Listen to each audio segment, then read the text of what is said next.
నమస్తే, నేను మీ బాబీ వర్ధన్. బీబీసీ వాయిస్ ఛానల్లోని కామెంటరీ బాక్స్లోకి మీ అందరికీ స్వాగతం. 6 హామీలు 6 మాసాలు.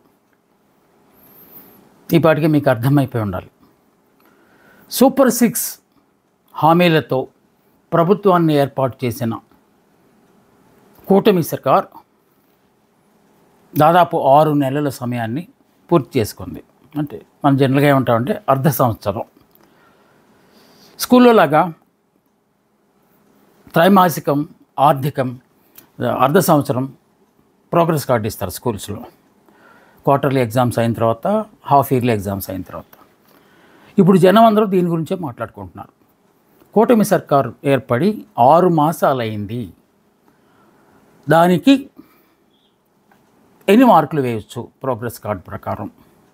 సాధించిన ప్రగతి, చేపడుతున్న పథకాలు, అమలు చేస్తున్న వివిధ అంశాలు ప్రాతిపదికగా మనం కూడా కొంత సమాచారాన్ని సేకరించాం. ఏ అంశాల పట్ల కూటమి ప్రభుత్వం ఎంతెంత శ్రద్ధ వహిస్తుంది, తద్వారా ఎంతమంది ప్రజలకు ప్రయోజనం వనకొడుతుంది లాంటి అంశాలను కూడా మనం పరిగణనలోకి తీసుకొని కొంత పరిశోధన చేసి సమాచారాన్ని అయితే సేకరించాం. ప్రభుత్వం ఏర్పాటైన తర్వాత చాలామంది చాలా ఆశలు పెట్టుకున్నారు. అంటే గతంలో ప్రభుత్వం ఏమైనా తప్పిదాలు చేస్తే ఆ తప్పిదాలన్నిటినీ సరిచేసి ఉత్తమమైన పరిపాలన అందిస్తుందని కూటమికి పట్టం కట్టారు ప్రజలు. ముఖ్యంగా సూపర్ 6 పథకాలు బాగా నచ్చటంతో ఎక్కువ మంది ఓటు వేశారని, ఆ 6 పథకాలు యథాతథంగా అమలు జరిగితే రాష్ట్రం అంతా సుభిక్షం అయిపోతుందని చాలామంది భావించారు. అందుకే కూటమి ప్రభుత్వం ఏర్పాటైందని కూడా కొంతమంది చెప్పారు. వీటితో పాటుగా ఎన్నికల ప్రణాళికలో, అంటే ఎలక్షన్ మేనిఫెస్టోలో ఇంకా చాలా అంశాలు ప్రస్తావించారు. అంటే శీర్షికలో ముఖ్యంగా ప్రకటించిన 6 అంశాలు కాకుండా ఇంకా కొన్ని అంశాలను కూడా ఈ ప్రణాళికలో ప్రకటించారు. ఎన్నికల ప్రణాళికలో వాటిని తప్పనిసరిగా అమలు చేస్తామని, ఎన్ని అడ్డంకులు వచ్చినా సరే వాటి అమలు ఖాయమని చెప్పి కూటమి నేతలు ఎన్నికల సమయంలో చెప్పారు, ఎన్నికలు అయిన తర్వాత కూడా చెప్పారు. వాటిలో ముఖ్యంగా సూపర్ 6 కనుక మనం తీసుకుంటే ఈ 6 ప్రధానమైన హామీల్లో ఒకటి యువతకు 1,00,000 ఉద్యోగాలు. ఆ ఉద్యోగ ప్రకటనలు వచ్చి వాళ్ళు ఉద్యోగస్తులు అయ్యేదాకా నిరుద్యోగులుగా ఉంటారు కనుక వారికి ప్రతి మాసం 3,000 రూపాయలు నిరుద్యోగ భృతి ఇస్తామన్నారు. సో నోటిఫికేషన్లో కొన్ని వచ్చినాయి, కానీ ఈ భృతి విషయాన్ని ఇంతవరకు ప్రస్తావించలేదు కనుక ఈ విషయంలో పాస్ మార్కులు కూడా రాలేదు అనేది చాలామంది అభిప్రాయం వ్యక్తం చేస్తున్నారు. అలాగే రైతులకు ఏడాదికి 20,000. సో ఒక సీజన్ ఆల్రెడీ వచ్చేసింది కనుక రెండో సీజన్కైనా రైతులకు హామీ ఇచ్చినట్టుగా ఈ 20,000 రూపాయలు, అంటే జగన్మోహన్ రెడ్డి కంటే ఎక్కువ ఇస్తామని చెప్పారు కనుక దాని ప్రకారం ఇస్తారా, అది కూడా ప్రస్తుతానికి పెండింగ్లోనే ఉంది. కనుక దీంట్లో మార్కులు ఎన్ని అనేది ప్రజలకే తెలుస్తుంది, మనం చెప్పాల్సిన అవసరం లేదు. ఇక ప్రతి విద్యార్థికి, ఇంట్లో చదువుకున్న ప్రతి విద్యార్థికి 15,000 రూపాయలు సంవత్సరానికి ఇస్తామన్నారు. గతంలో జగన్మోహన్ రెడ్డి కేవలం ఒక్కరికి మాత్రమే ఇస్తే, ఈ కూటమి సర్కారు మాత్రం ఇంట్లో ఎంతమంది ఉంటే అంతమందికి, ఉదాహరణకు 5 ఉంటే 75,000 ఇస్తామని ప్రకటించారు. దాని మీద ఇప్పటికీ ఇంకా నిర్ణయం తీసుకోలేదు. అది ఇంకా చర్చల దశలోనే ఉన్నట్టు కనిపిస్తోంది. ఇక ఉచిత గ్యాస్ సిలిండర్లు, ఏడాదికి 3 గ్యాస్ సిలిండర్లు మహిళలను సంతృప్తిపరచడానికి ఇస్తానన్నారు. దానికి శ్రీకారం చుట్టినట్టే ఉన్నారు. మొన్న ఈ మధ్యనే ఒక సిలిండర్ రిలీజ్ చేశారు. దాని మీద కూడా రకరకాల వాదనలు వచ్చినాయి. ఎందుకంటే ఉచితం అన్న తర్వాత మళ్ళీ డబ్బులు కట్టించుకుని మళ్ళీ దాన్ని రిటర్న్ ఇవ్వటం ఏంటి అంటే, దానికి రకరకాల కారణాలు సాంకేతికపరమైన కారణాలు ఉండొచ్చు. ఎందుకంటే ఫేక్ని నివారించడం కోసం, ముందు ఎంతమంది అవుతారో తెలుసుకోవడం కోసం అలా చేశామని కూటమి సర్కారు సమాధానం చెప్పింది. దానికి కొంతమంది అంగీకరించారు, కొంతమంది ఇంకా అసంతృప్తితోనే ఉన్నారు. దాని మీద బడ్జెట్కి ఎంత ఇచ్చారు, దాని మీద చాలా రకరకాల వాదోపవాదాలు జరిగాయి. ఏదైనా స్కీము ఒకటి కొత్తది ప్రవేశపెట్టినప్పుడు దానికి ఇలాంటి ఒడిదుడుకులు రావటం అనేది సర్వసాధారణం. అది ఏ పార్టీకైనా ఏ ప్రభుత్వానికైనా. ఇక 19 సంవత్సరాల నుంచి 59 సంవత్సరాల వరకు ఉన్న మహిళలకు అది irrespective of their caste cadre ఏదైనా కాకుండా సంబంధించి ఎలాంటి అవరోధాలు లేకుండా నెలకు 1500 రూపాయలు ఇస్తామని చెప్పారు. దాని గురించి ప్రస్తావన బడ్జెట్లో కానీ దాని మీద కూడా ఇంకా ఆలోచనలు చేస్తున్నారు. అంటే దాని మీద ఇంకా నిర్ణయం తీసుకోలేదని మనం అనుకోవాలి. ఇక అన్నిటికంటే మించింది చాలా పెద్దది, మహిళలకు, వృద్ధులకు అంటే సీనియర్ సిటిజన్స్కి, ఫిజికల్లీ ఛాలెంజ్డ్ పీపుల్కి బస్సుల్లో ఫ్రీ ట్రాన్స్పోర్ట్ అంటే ఉచిత ప్రయాణ సౌకర్యం కల్పిస్తానన్నారు. 6 మాసాలైనా కూడా దాని మీద ఇంతవరకు ఎలాంటి నిర్ణయం తీసుకోలేదు. సో సూపర్ 6లో వాస్తవంగా చెప్పాలంటే ఒక్కటే గ్యాస్ సిలిండర్ సంబంధించింది ఒక్కటే అయింది. ఇక ఉద్యోగ విషయంలోకి వచ్చేసరికి మెగా డిఎస్సి అట్లాంటి వాటి గురించి ప్రస్తావన చేశారు. ఇంకా గ్రూప్ 1 వాటికి సంబంధించి కూడా కసరత్తు చేస్తున్నారు. ఎందుకంటే ఈ మధ్యనే సర్వీస్ కమిషన్కి కొత్త చైర్పర్సన్ కూడా ప్రకటించారు, అనురాధ్ గారిని ప్రకటించారు.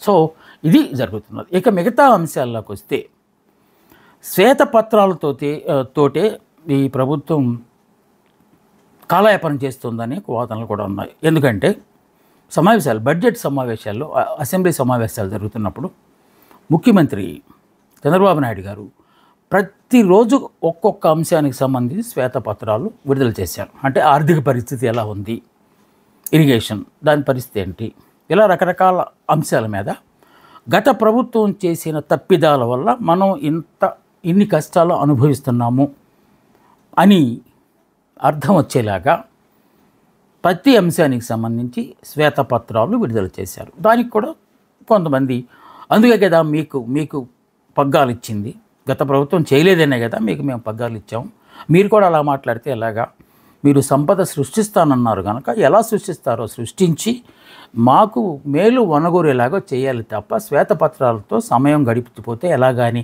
ప్రశ్నించే వాళ్ళు కూడా లేకపోలేదు. ఇంకా ముఖ్యమైన అంశము శాంతి భద్రతల విషయం.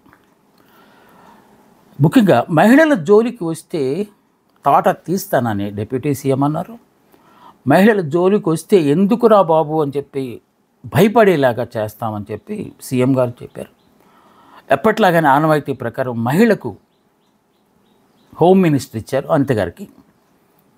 సో పర్వాలేదు, శాంతి భద్రతలు బాగానే ఉండొచ్చు అని అనుకున్న దానికి భిన్నంగా అత్యాచారాలు ఒకటి తర్వాత ఒకటి ప్రతి రాష్ట్రం నలుమూలల చిన్నవాళ్ళు పెద్దవాళ్ళు అనే తేడా లేకుండా విపరీతంగా అదేదో ఒక మాస్ మానియాలాగా అత్యాచార సంఘటనలు చాలా. ఆ అత్యాచార సంఘటనలు ఎంతవరకు వెళ్ళినాయి అంటే హోంమంత్రి మీద పవన్ కళ్యాణ్ గారు, డిప్యూటీ సీఎం పవన్ కళ్యాణ్ గారు,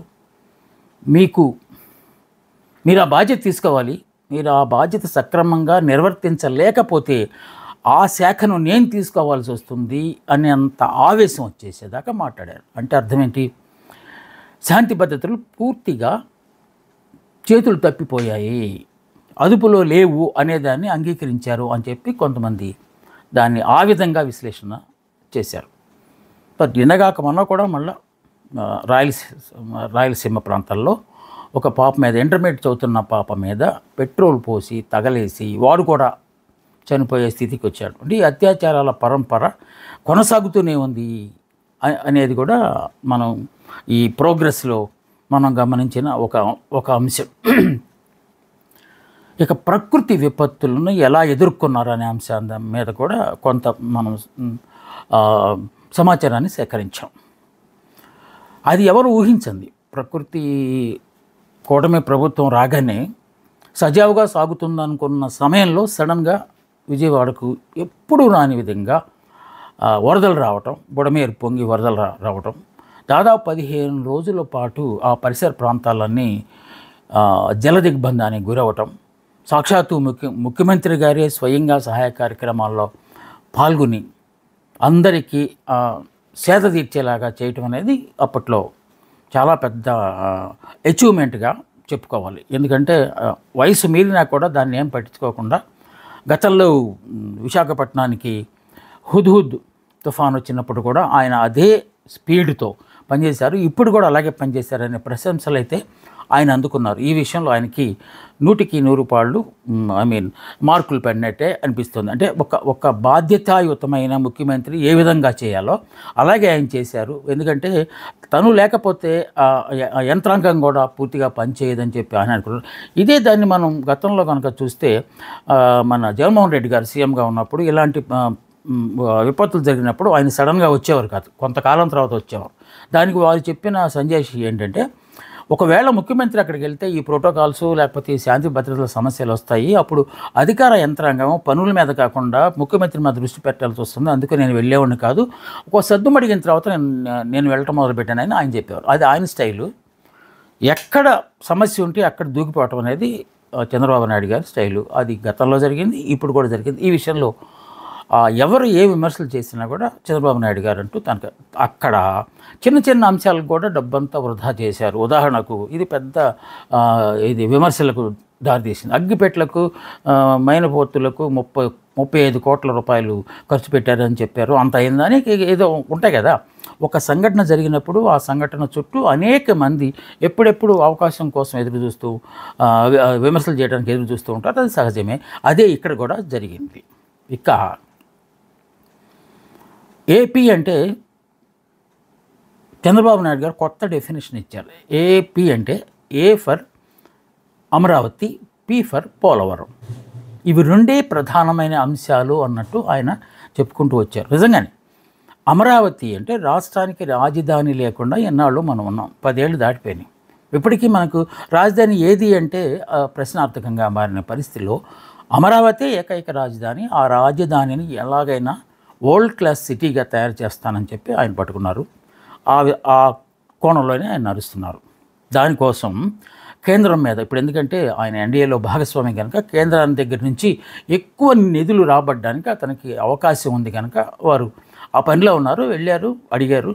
కాకపోతే కేంద్రం నిధులు ఇవ్వకుండా వేరే మార్గంలో అంటే రుణం ఇప్పించేలాగా 1500+ క్రోర్స్ 15,000 కోట్ల రూపాయలకు ప్రపంచ బ్యాంకు నుంచి రుణం ఇప్పించేలాగా అది 25-30 ఏళ్లలో కేంద్ర ప్రభుత్వమే కట్టేలాగా దానికి తీసుకున్నారు. దాని మీద కూడా అది రుణమా, గ్రాంటా, అప్ప అని రకరకాలుగా వాదనలు వచ్చినప్పటికీ మొత్తానికి ఈ 15,000+ కోట్లు రూపాయలని ఆయన సంపాదించగలిగారు. మళ్ళీ దాని మీదే ఇంకో కొంచెం ముందుకెళ్తే ఏడీబీ ఏషియన్ డెవలప్మెంట్ బ్యాంక్ కూడా ఇంకొక 11,000 కోట్ల రూపాయలు ఇస్తాము, రుణంగా ఇస్తామని చెప్పి ఇచ్చింది. దాంతో అమరావతి స్పీడ్ అందుకుంటుందని చెప్పి మనకు స్పీడ్ అంటే గుర్తొచ్చింది.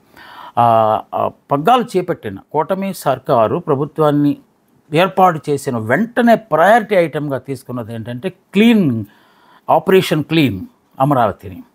అమరావతిలో ఇన్నాళ్ళు అశ్రద్ధకు గురైపోయి అది ఒక అడవిలాగా ఉండిపోయి మొక్కలు రకరకాలుగా ఉన్నదాన్ని పూర్తిగా దాన్ని క్లీన్ చేయడానికి, ఆ బుష్లు అవన్నీ తీసేయడానికి 35 కోట్ల రూపాయల టెండర్ ప్రకటించి వెంటనే వాటిని తీసేయించి మళ్ళీ స్ట్రీట్ లైట్స్ అన్నీ బాగు చేయించి ఒక రూపు తీసుకొచ్చారు అమరావతికి. అంటే దాన్ని బట్టి తెలుస్తుంది చంద్రబాబు నాయుడు గారి తాలూకు స్థితప్రజ్ఞత.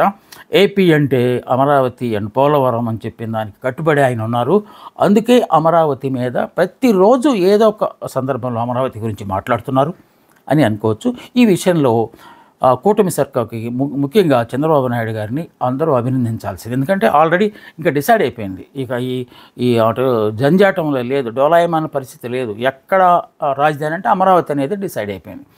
దాంట్లో ఇక కర్నూలు హైకోర్టు ఉంటుందో లేకపోతే న్యాయ రాజధాని ఉంటుంది, ఇలాంటి అంశాలకు అన్నిటినీ లేదు. మనం గతంలో కూడా దాని మీద ఒక ఎపిసోడ్ చేసాం. అమరావతి వైపే అన్నీ వచ్చేస్తున్నాయి, మిగతా చోట్లకి పరిస్థితి ఏంటి, ఈ డెవలప్మెంట్లో ఇంబ్యాలెన్స్ వస్తే మళ్ళీ పాత పరిస్థితులు వస్తాయనే అంశాల్లో ప్రశ్నార్థకాలుగా ఉన్నాయి. కానీ రాష్ట్రానికంటూ ఒక రాజధాని తప్పనిసరిగా కావాలి, ఆ రాజధాని అన్ని వసతులతో ఉండాలి. అందువల్ల అమరావతి మీద వారు దృష్టి పెట్టారని చెప్పి మనం అనుకోవచ్చు. ఇక పోలవరం విషయంలోకి వచ్చేసరికి తర్జన భర్జనలు. ఎక్కడ వేసిన గొంగళి అక్కడే ఉన్న చందాన ఈ ఈ పోలవరం మీద డిస్కషన్స్ జరుగుతున్నాయి ప్రతిరోజు. దాని మీద కూడా గత పాలకులు పోలవరాన్ని సర్వనాశనం చేశారు, డయాఫ్రమ్ వాళ్ళు కూలిపోయేలాగా ఉంది, దానికి బీటలు వారినయ్యి, రకరకాల వ్యాఖ్యలు చేశారు. మొత్తానికి అక్కడ కేంద్రంతో మళ్ళా మాట్లాడి పూర్తి కొత్త అంచనాలు, అంటే మార్చిన అంశాలు, అంటే లేట్ అయ్యే కొద్దీ అంచనాలు మారిపోతూ ఉంటాయి, ఖర్చు పెరిగిపోతూ ఉంటుంది. తాజాగా రూపొందించిన అంచనాలను కేంద్ర ప్రభుత్వానికి చూపించటం, జలవనరుల శాఖ మంత్రి దానికి ఓకే చేయటం. కాకపోతే ఇక్కడ ఒక చిన్న జరిగింది. గతంలో 2025 కల్లా పోలవరం సిద్ధమవుతుందన్నారు. ఆ తర్వాత మళ్ళీ 2026 కల్లా పోలవరం సిద్ధమవుతుందన్నారు. ఇప్పుడు 2027కి పోలవరం సిద్ధం చేస్తామని కేంద్ర ప్రభుత్వం చెప్పింది. ఈ విషయంలో అది రాష్ట్ర ప్రభుత్వానికి సంబంధం లేదు, సూపర్విజన్ మాత్రమే చేస్తుంది. నిధులు అవన్నీ కేంద్ర ప్రభుత్వం ఇస్తుంది కనుక ఈ విషయంలో మనం కూటమి ప్రభుత్వానికి మార్కులు వేసే విషయంలో మనం ఏం మాట్లాడదలుచుకోలేదు. ఇంకా నామినేటెడ్ పోస్టులు, ఎందుకంటే చాలామంది రాజకీయ పార్టీ అన్న తర్వాత చాలామంది ఆశావహులు ఉంటారు. నాకు ఏదో ఒకటి దక్కుతుంది అని. ఎమ్మెల్యే వస్తుంది, రాలేదు. ఎమ్మెల్సీ వస్తుంది, రాలేదు. ఇప్పుడు నామినేటెడ్ పోస్టుల్లో చైర్మన్ హోదా ఏదైనా దొరుకుతుందా అని చెప్పి చాలామంది ఆశావహులు ఎదురు చూశారు. అది ఒక పెద్ద జాతరలాగా, అంటే 2 విడతల్లో 100 మంది, 100 దాటిన సంఖ్య అది. వాళ్ళందరికీ రకరకాల పదవులు ఇచ్చారు. ఇక్కడ కూడా చిన్న విమర్శ ఎదుర్కోవాల్సి వచ్చింది. అంటే ఏంటంటే, రెడ్ బుక్లో కొంతమంది పేర్లు రాశారు, వాళ్ళు చాలా యాక్టివ్ పార్టిసిపెంట్స్. లోకేష్ బాబు గారు కూడా యోగాళం ప్రచార కార్యక్రమంలో చెప్పారు, మీరు ఎక్కువ కేసులు పెట్టించుకున్న వాళ్ళకే నేను ఎక్కువ గుర్తింపునిస్తాను అని చెప్పడంతో అందరూ తప్పులు చేశారు. తప్పులు చేసిన వాళ్ళకే ఇప్పుడు పదవులు అంటగట్టారని చెప్పి కొన్ని చూపెట్టారు. పట్టాభి గారు రకరకాల వివాదాల్లో చిక్కుకున్నారు. గతంలో మాజీ ముఖ్యమంత్రి జగన్మోహన్ రెడ్డి గారిని ఏదో పదం వాడారని, ఆ పదం అనేది అత్యంత అభ్యంతరకరమైందని చెప్పి, సో అలాగ దూకుడు స్వభావంతో పట్టాభి గారు మన జగన్మోహన్ రెడ్డి ప్రభుత్వాన్ని ఎండగట్టడంలో అందివేసిన చేయిగా ఉన్నారు కనుక ఆయనకు ఒక చైర్మన్ ఇచ్చారు. అలాగే ప్రణవ్ గోపాల్ కూడా చాలా అంశాల్లో ఆయన వివాదాస్పదమయ్యారు. అంటే ఉద్యమాల్లో పాల్గొన్నారు కనుక అతను కూడా ఇచ్చారు. కాకపోతే ఏంటంటే దాని విషయంలో కొంత తర్జన మన ఉడా చైర్మన్, పాత వాళ్ళు దాన్ని ఉడా అంటారు, దాన్ని చాలా పెద్దవాళ్ళు ఆ చైర్మన్ ఇది పదవిని అలంకరించారు. కాకపోతే ఇప్పుడు ఈయన మరీ ఇంత చిన్న వయసులో అంత పెద్ద బాధ్యతలు ఇవ్వటం ఎంతవరకు సమంజసము అని చెప్పి దాని మీద కూడా చిన్నది. ఇంకా కొంతమంది ఆశిస్తూ ఉన్నారు. ఈ పదవులు ఇంకా కొన్ని ఉన్నాయి. ఆ పదవులు ఇక్కడ రకరకాల సమీకరణలు చంద్రబాబు నాయుడు గారు చేసినట్టున్నారు. ఎందుకంటే కూటమిలో 3 పార్టీలు ఉన్నాయి. తెలుగుదేశం పార్టీ ఉంది, జనసేన ఉంది, భారతీయ జనతా పార్టీ కూడా ఉంది. సో వాళ్ళ సీట్లు వచ్చిన తమాషా ప్రకారం ఇవ్వాలా, లేకపోతే మర్యాదరూపంగానే ఇవ్వాలని రకరకాల కసరత్తు చేసి డిప్యూటీ సీఎం గారితో కూడా మాట్లాడి అప్పుడు ఈ నామినేటెడ్ పదవుల జాబితాని 2 విడతలుగా విడుదల చేశారు. చాలామంది సంతృప్తి చెందారు. ఇంకొంతమంది చేస్తారు. ఏ రాజకీయ పార్టీలోనైనా అందరినీ సంతృప్తి పరచడం అనేది అంత ఈజీ అయిన పని కాదు. ఎక్కడ చేసినా ఏదో ఒక మూల ఉన్నవాడు నాకు ఇవ్వలేదు అని అంటాడు. ఇంకా రాజకీయాలు అలాగైపోయినాయి. రాజకీయాల్లో వచ్చేస్తే రాణించాలని కాదు చాలామంది, ప్రజాసేవ చేయాలని కాదు చాలామంది. రాజకీయాల్లో ఉంటే పలుకుబడి పెరుగుతుంది, రాజకీయాల్లో ఉంటే ఆస్తులు పెంచుకోవచ్చు అన్న వాళ్ళు కూడా చాలామంది ఉంటారు. ఆ కోవకు చెందిన వాళ్ళు తప్పనిసరిగా ఏదో ఒక రికగ్నిషన్ సంపాదించుకోవాలి రాజకీయాల్లో అని చెప్పి ప్రయత్నించడం అనేది అత్యంత సహజం. అది దేశ రాజకీయాల్లో అన్ని చోట్ల అది ఉంది, మనకు కూడా ఉన్నట్టే లెక్క. ఇక ఈ మధ్యలో కాకినాడ పోర్ట్ అనేది ఒకటి పెద్ద సంచలనమైన దీనిగా వచ్చింది. పీడిఎస్ బియ్యం ప్రజలకి పబ్లిక్ డిస్ట్రిబ్యూషన్ స్కీమ్ ద్వారా పంపిణీ చేయాల్సిన, అది కేంద్రానికి సంబంధించిన అంత్యోదయ కావచ్చు, మన రాష్ట్రానికి సంబంధించిన పథకం కావచ్చు, దీని ద్వారా పేదలకు ఇచ్చే బియ్యం, మనిషికి 5 కేజీల చొప్పున ఇచ్చే బియ్యం పక్కదారి పడుతోంది. అది అక్రమ రవాణాకు, ఎగుమతులకు దారితీస్తుందని చెప్పి ఆ శాఖ మంత్రి, పౌర సరఫరాల శాఖ మంత్రి నాదెండ్ల మనోహర్ గారు దాన్ని గుర్తించటం, ఆ తర్వాత అదే పార్టీకి చెందిన, అంటే ఆ పార్టీకి చెందిన జనసేన పార్టీకి చెందిన నాయకుడైన డిప్యూటీ సీఎం పవన్ కళ్యాణ్ గారిని నేరుగా కాకినాడ పోర్టుకు తీసుకెళ్ళటం, అక్కడ జరిగిన హంగామా అంతా మనకు తెలిసిందే. మనం దాని మీద కూడా ఒక ఎపిసోడ్ చేసాం, సీజ్ ది షిప్ అని. అది రకరకాల తిరిగి ఆఖరికి మళ్ళీ కేవీ రావు అన్నారు, తర్వాత అసలు ఆ భూములన్నీ ఏమైపోయినాయి అన్నారు, ఆ ఎస్ఈజెడ్, దాని చుట్టూ రకరకాల అంశాలు వచ్చేసినాయి. కాకినాడ పోర్టుకి పీడిఎస్ బియ్యం రవాణా అవుతుందా లేదా అని తెలుసుకోవడానికి డిప్యూటీ సీఎం హోదాలో పవన్ కళ్యాణ్ గారు వెళ్ళినప్పుడు జరిగిన హడావుడి చుట్టూ రకరకాల అంశాలు మళ్ళీ ఇప్పుడు వెలుగులోకి వచ్చాయి. అది కూడా పార్టీలో చర్చాంశంగా మారింది. రాష్ట్రం మొత్తం మీద ఎవరు ఈ తప్పిదాలకు కారణం అనేదేమో చర్చ జరుగుతుంది. పవన్ కళ్యాణ్ గారు పరోక్షంగా గతంలో కూడా చెప్పారు, ద్వారంపూడి చంద్రశేఖర్ రెడ్డి గారి మీద అతను హ్యాండ్ దీనిలో ఉంది అని చెప్పి వారు తొలి నుంచి చెప్పుకుంటూ వస్తూ ఇప్పుడు వెళ్ళిన తర్వాత ఉన్నదేమో పరిశీలించారు. కానీ మొత్తానికి ఆ పేరు అయితే బయటికి రాలేదు. కానీ అక్రమంగా బియ్యం వెళ్తున్న దాని గురించి కూడా వచ్చింది. మనం దాని మీద స్పెషల్ విశ్లేషణ కూడా చేసాం గతంలో. ఎందుకు అసలు ఈ జనాలు ఈ బియ్యాన్ని తీసుకోవట్లేదు, ఎందుకు తీసుకున్న బియ్యాన్ని అమ్మేస్తున్నారు, అమ్మేసిన బియ్యం మళ్ళీ వేరే దారిలో వచ్చి ఎక్కడ విదేశాలకు ఎగుమతి అవుతుంది, ఇదంతా ఒక పెద్ద దందాలాగా నడుస్తుంది. ఇప్పటిది కాదు, ఇది దశాబ్దాల నాటి పాపం ఇంకా కొనసాగుతూనే ఉంది. ఇలాంటి ఎన్నో అంశాలు వెలుగులోకి వచ్చాయి ఈ కాకినాడ విషయంలోకి వచ్చి. ఇప్పుడు ఎస్సీజెడ్ చుట్టూ మళ్ళీ కాకినాడ రాజకీయం జరుగుతూ ఉంది. ఇక అక్రమంగా మా కార్యకర్తలని లేకపోతే సోషల్ మీడియా యాక్టివిస్టులని అరెస్ట్ చేస్తున్నారని చెప్పి మాజీ ముఖ్యమంత్రి జగన్మోహన్ రెడ్డి గారు ప్రతిరోజు ఏదో ఒక ప్రెస్ మీట్లో ఎక్కడో చోట చెప్తూ వచ్చారు. అది అన్నట్టుగానే కూటమి ప్రభుత్వం కొంతమంది ఐడెంటిఫైడ్ పీపుల్ని, అంటే ముందు నుంచి చెప్తూ వచ్చారు కదా, మేము అధికారంలోకి వస్తే మీ అందరి తాట తీస్తామని ముందు నుంచే చెప్తున్నారు కనుక ఆ తాట తీయటం అనేది మొదలుపెట్టారు. ఒక్కొక్కళ్ళని అరెస్ట్ చేసుకుంటూ వచ్చారు. వర్ర రవీంద్రారెడ్డితో ప్రారంభమై బోరుగడ్ అనిల్, ఇంకా రకరకాల వ్యక్తుల్ని అరెస్ట్ చేయటం, శిక్షించడం జరుగుతూ వస్తుంది. ఇదంతా కక్షగట్టి చేస్తున్నారు. కొంతమందిని ఐడెంటిఫై చేసి మా సోషల్ మీడియా అనేది కొత్తదేం కాదు. సోషల్ మీడియాకి అటు భారతీయ జనతా పార్టీకి కానీ తెలుగుదేశం పార్టీకి కానీ ఒక జనసేనకు ఉంటే ఉండకపోవచ్చు, లేకపోవచ్చు, బట్ అన్ని పార్టీలకు సోషల్ మీడియా యాక్టివిజం అనేది ఒకటి ఉన్నది. ఎందుకంటే అది కొత్తగా వచ్చిన ప్రసార మాధ్యమం కనుక దాని ప్రచారానికి ఎక్కువగా వాడుకోవచ్చు అని ప్రతి పార్టీ ఆలోచిస్తుంది. వాళ్ళకి సోషల్ మీడియా యాక్టివిస్టులు అనే పేరుతో కొంతమందిని రిక్రూట్ చేసి వాళ్ళకి జీతాలు ఇచ్చి మరీ పోషిస్తుంది. అది అన్ని పార్టీలు అవి చేస్తూనే ఉన్నాయి. కాకుంటే ఈ వైఎస్ఆర్ కాంగ్రెస్ పార్టీకి చెందిన కొంతమంది అతిగా ప్రవర్తించారని, జుగుప్సాకరమైన భాషతో పోస్టులు పెట్టారని, దానికి భావ ప్రకటన స్వేచ్ఛ అని ఒక బ్రాండ్ వేసుకుని ఇదంతా చేశారని వాళ్ళ మీద కేసులు పెట్టి అరెస్ట్ చేపిస్తున్నారు. అది కూడా ఇప్పుడు రాష్ట్రంలో పెద్ద గందరగోళ పరిస్థితిని, ఏది నిజం ఏది అబద్ధం అనే దాని గురించి ఇంకా ఇతమితంగా తేల్చుకోవటం అనేది చాలా కష్టమైపోయింది. నిజంగానే భావ ప్రకటన స్వేచ్ఛ అంటే అదేదో పెద్ద బ్రహ్మ పదార్థం లాగా ఎవరైనా ఏమైనా చేయొచ్చు, ఎవరైనా ఏమైనా మాట్లాడవచ్చు, ఎవరైనా ఏమైనా చూపించవచ్చు, అదే పరిస్థితి. లేకుంటే అది నిజంగానే భావ ప్రకటన ద్వారా, ఎందుకంటే ఈ రాష్ట్రంలో ఎటొచ్చి ప్రతిపక్షం లేదు కనుక ప్రతిపక్ష పాత్ర పోషిస్తున్న మీడియా, సోషల్ మీడియాని ఈ విధంగా హెరాస్ చేయటం అనేది ఎంతవరకు సమంజసం.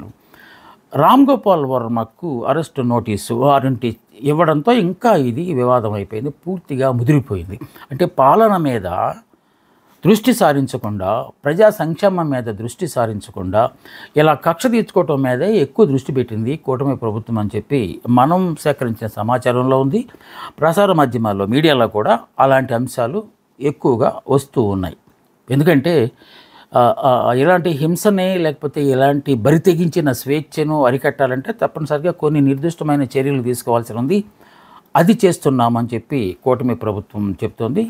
అందులో కూడా కొంత వాస్తవం లేకపోలేదు. ఇక పెట్టుబడులను ఆకర్షించే విషయంలో చంద్రబాబు నాయుడు గారు అందివేసిన చెయ్య. చాలాసార్లు గతంలో కూడా వారు పాలన చేసినప్పుడు, జగన్ రెడ్డి గారికి ముందు పాలన చేసినప్పుడు విశాఖపట్నంలో 2 సార్లు పార్ట్నర్షిప్ మీట్లు పెట్టి లక్షల కోట్ల రూపాయల ఒప్పందాలు గురుచుకున్నారు. కానీ ఆ తర్వాత ఆయనకు అనసలేకపోయినందువల్ల ఆ స్కీములు లేకపోతే ఆ ఒప్పందాలన్నీ కూడా మూలన పడిపోయినాయి. ఇప్పుడు మళ్ళీ అదే తీసుకున్నారు. ఇప్పుడు డీప్ టెక్నాలజీ అని ఒకటి తీసుకున్నారు. లాస్ట్ టైము మన గతంలో డ్రోన్ టెక్నాలజీ అన్నారు. డ్రోన్ టెక్నాలజీ ద్వారా మనం ఏమైనా చేయొచ్చు అని చెప్పి ఇప్పుడు డీప్ టెక్నాలజీ అని తీసుకొచ్చి ఏఐ అనుసంధానంతో మనం ఏదైనా సాధించవచ్చు అనే దాని మీద ఇప్పుడు ఆయన ఫోకస్ చేశారు. ఆ క్రమంలోనే రకరకాల పెట్టుబడులను వారు ఆకర్షిస్తున్నారు, ఆహ్వానిస్తున్నారు. సింగిల్ విండో ద్వారానే మీకు పర్మిషన్ ఇస్తాం, గతంలో లాగా లేదు ఇప్పుడు ప్రభుత్వం, మీకు ఈజీగా పర్మిషన్ ఇచ్చేస్తామన్నట్టు చెప్పుకుంటూ వస్తున్నారు. అది ఆ విషయం. ఇక మధ్యలో అదానీ విషయం కూడా ఈ 6 నెలల్లో ఒక ఊపేసింది. అదానీ అనే ఒక బిజినెస్ మ్యాగ్నెట్, ఆయన ఈ సౌర విద్యుత్తుని సప్లై చేయటంలో ప్రపంచవ్యాప్తంగా పేరు సంపాదించుకున్న వ్యక్తి. చాలా రాష్ట్రాల్లో వారి తాలూకు ప్రాజెక్టులు ఉన్నాయి. మన రాష్ట్రంలో కూడా వారు గ్రీన్ ఎనర్జీని తయారు చేయడానికి వారికి కొన్ని స్థలాలు ఇచ్చారు. అక్కడ ఆయన ఆల్రెడీ చేస్తున్నారు. ఈ విద్యుత్తుని కొనుగోలు విషయంలో గత ప్రభుత్వానికి, ముఖ్యంగా జగన్మోహన్ రెడ్డి గారికి ఎంతో కొంత లంచం ఇచ్చారని, ఆ లంచం అంశం పెద్దదైపోయి, ఇది ఇక్కడ చెప్పిన విషయం కాదు, అమెరికాలో federal court, federal bureau of investigation FBI వాళ్ళు ఇది అంతా ప్రస్తావించారు అని అంతర్జాతీయంగా మన రాష్ట్రం పరువు తీశాడు చంద్రబాబు నాయుడు అని చెప్పి, జగన్మోహన్ రెడ్డి అని చెప్పి అది వీళ్ళు విమర్శలు ప్రారంభించారు. అయితే దానికి జగన్మోహన్ రెడ్డి ధీటుగా సమాధానం చెప్తూ, అసలు అదానీతో జగన్మోహన్ రెడ్డి ఎందుకు ఒప్పందం చేసుకున్నాడు, అసలు సౌర విద్యుత్తు కొనడం అనేది వ్యక్తుల నుంచి కొనము, పెద్ద సంస్థ, మన కేంద్ర ప్రభుత్వ సంస్థ ఉన్నది సెకీ అని, ఆ సెకీ ద్వారానే మనం కొన్నాము. ఒకవేళ ఒప్పందం జరిగితే ఆంధ్రప్రదేశ్ రాష్ట్రానికి సెకీ మధ్య అవుతుంది తప్ప అదానికి జగన్మోహన్ రెడ్డికి మధ్య ఎందుకు అవుతుంది అని చెప్పి ఒక లిటిగేషన్ బయటికి తీశారు. ఏదేమైనా దీని మీద మొత్తం వివాదం జరిగింది, దర్యాప్తు జరుగుతుంది. తొలినాళ్లలో మన చంద్రబాబు నాయుడు గారు, పవన్ కళ్యాణ్ గారు, ఇతరత్ర మంత్రులు కూడా దీని మీద చాలా యాగి చేశారు. కానీ ఇప్పుడు సడన్గా దాన్ని కొంచెం ప్రక్కన పెట్టినట్టే మనకు అనిపిస్తోంది. దాని మీద కూడా కొంత విమర్శలు ఉన్నాయి. ఎందుకంటే ఎన్డీఏ భాగస్వామిగా ఉన్న చంద్రబాబు నాయుడు కేంద్ర ప్రభుత్వానికి ఒత్తాసు పలుకుతున్న అదానీతో విభేదాలు తెచ్చుకుంటారా, అందువల్ల ఆయన గురించి మాట్లాడటం లేదు, అంటే పైనుంచి ఏదో ఆదేశాలు వచ్చాయి అనే ఒక వాదన. అంటే అది విమర్శే కావచ్చు, వాస్తవం కాకపోవచ్చు, విమర్శే కావచ్చు. అది కూడా ఇప్పుడు వెళ్తుంది. అదానీ కేసు విషయంలోకి వచ్చేసరికి ఇన్ని అవాంతరాలు ఈ 6 నెలల్లోనే ఇవన్నీ జరిగినాయి. ఇది 5 ఏళ్లలో జరిగింది కాదు, ఇది 6 నెలల్లోనే ఇన్ని అవాంతరాలను ఛేదించుకుంటూ, ఎన్ని అనుభవాలని చవి చూస్తూ కూటమి సర్కారు ముందుకు వెళ్తూ ఉంది. విమర్శలు అంటే తప్పనిసరిగా వస్తాం, ఎందుకంటే పాలన చేసేటప్పుడు విమర్శలను కూడా తట్టుకునే శక్తి ఆ పాలకులకు ఉండాలి. అది గతంలోనైనా, ఇప్పుడైనా, భవిష్యత్తులోనైనా అది జరగబోతుంది. కానీ అదే పట్టుకుని వేలాడటం అనేది అంత సమంజసమైన కాదు. అభివృద్ధికి అది ఆటంకంగా మిగులుతుంది. కనుక ఎవరేమన్నా సరే మనం అనుకున్నది మనం చేస్తాము. ముఖ్యంగా సూపర్ 6 లాంటి పథకాల అమలు మీదే దృష్టి కేంద్రీకరిస్తాము. తద్వారా మనం కూడా ఏడాది వచ్చేసరికి కనీసం 60% మార్కులైనా సంపాదించుకుందామని చెప్పి కూటమి ప్రభుత్వం ఆలోచించాలని అనేక మంది సూచనలు చేశారు మనం చేసిన సర్వేలో. ఇది 6 నెలలు 6 హామీలు కూటమి సర్కార్ ప్రోగ్రెస్ రిపోర్ట్ మీద చిన్న విశ్లేషణ. మీకు నచ్చిందని భావిస్తాను. మీరు కూడా వీటితో ఏకీభవిస్తారని. మరో అంశం సంబంధించి మళ్ళీ మీ ముందు వచ్చేదాకా సెలవు. ఓకే, నమస్తే. మీ ప్రొఫెసర్ బాబీ వర్ధన్.